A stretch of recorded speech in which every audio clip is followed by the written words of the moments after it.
Гавын тайлж болох уу? Болох уу?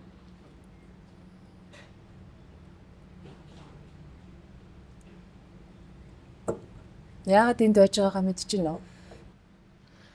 Танаа нөхөр чинь өдөр бүр яагаад оройтч ирдгийг юу гэж бодож байна?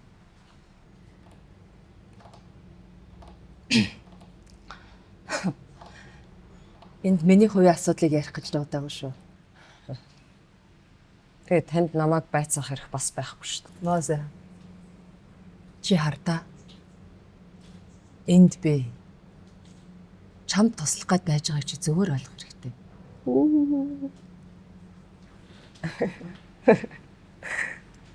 Oh my god. Бэ гэж хэм бэ?